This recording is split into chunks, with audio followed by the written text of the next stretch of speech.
I want to go now to Democratic Congressman from New York, Adriano Espaillat. And thank you very much, Congressman. I appreciate your time. So let's just start with your story. You came here when you were 9. Correct. You were undocumented. You became a citizen in your 20s. You became the first formerly undocumented immigrant to be elected to Congress. So here you sit. You came in, your family overstayed a tourist visa.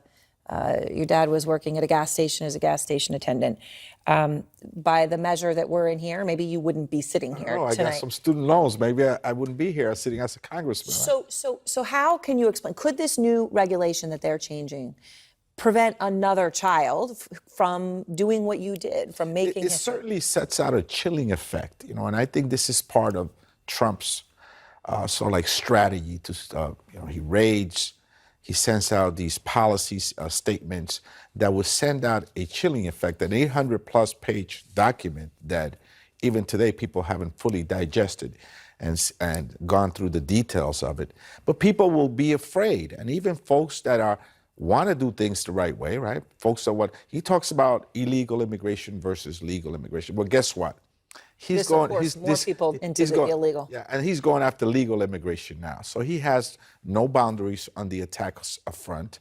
He raids after a massive shooting in El Paso, Texas. We saw the little kids crying for their parents. Now he sets out this policy statement that will send out a chilling effect for people that may have taken, let's say, food stamps.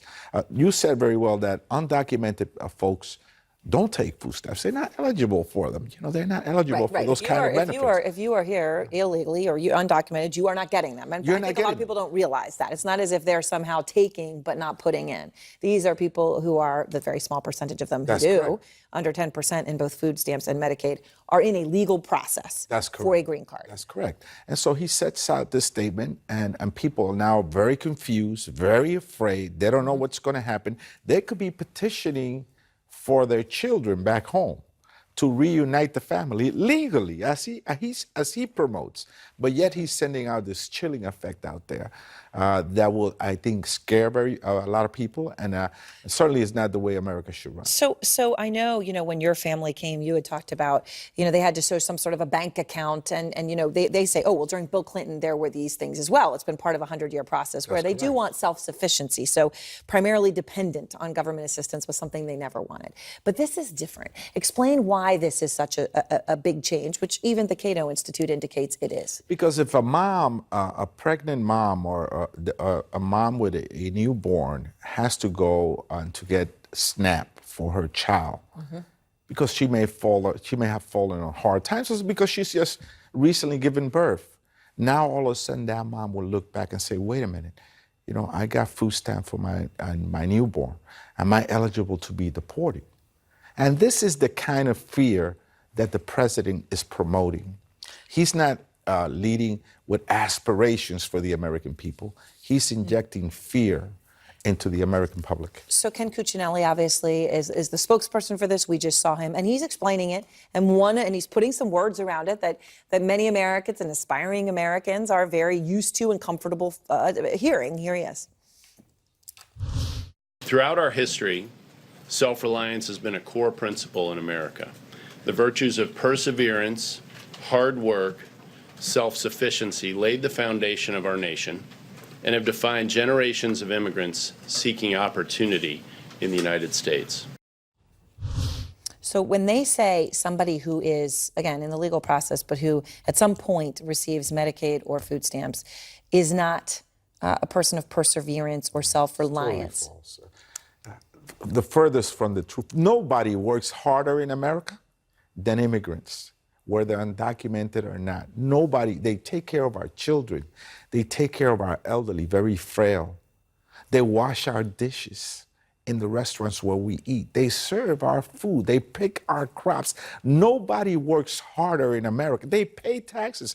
When they go into a store and they buy a product, they pay a sales tax. They're contributing to America.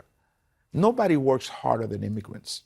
And so this is a bad characterization. So the Trump campaign is now linking this, right? I mean, they're making this all part of a broader thing. There's this rule, but then there's the ad they're putting out, right, of all the Democrats on stage, raise your hand if you would provide health care to undocumented immigrants. And let me just play this brief clip of what they are putting out there.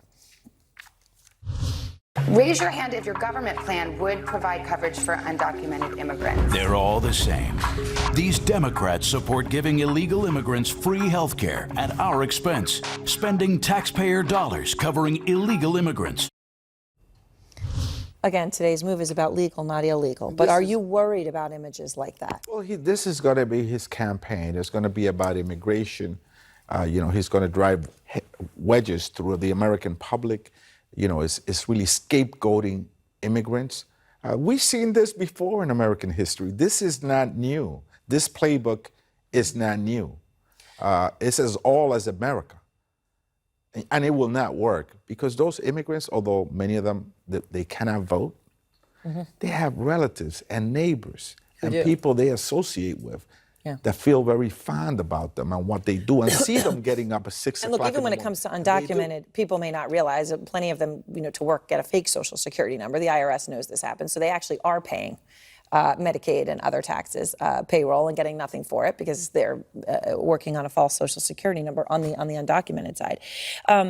On that Associated Press analysis, I want to ask you though, when you hear 6.5% of people in Medicaid are in the immigration process, is that a number that bothers you? Do you think that it could be significantly higher? Are you okay with that, or do you also wish that it were lower?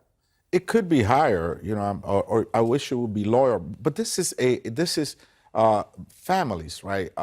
Sometimes hit hard times. I cannot guarantee you that you would always be successful. You could be a rocket scientist and you can have a bad day. And America has a safety net that allows for people to to ensure themselves that if they hit that rocky road one day, America will be there for them. So to characterize all immigrants, I heard his person say, it almost sounded like he's calling immigrants lazy. They're hardworking people. They're the backbone of our economy. They do jobs that most Americans do not want to do. And so this characterization is totally false. He's scapegoating immigrants. This is totally political and partisan, and he will be defeated. All right, thank you very much, Congressman Espaillat. I appreciate your Thank you time, so as much. always, sir. Thank you.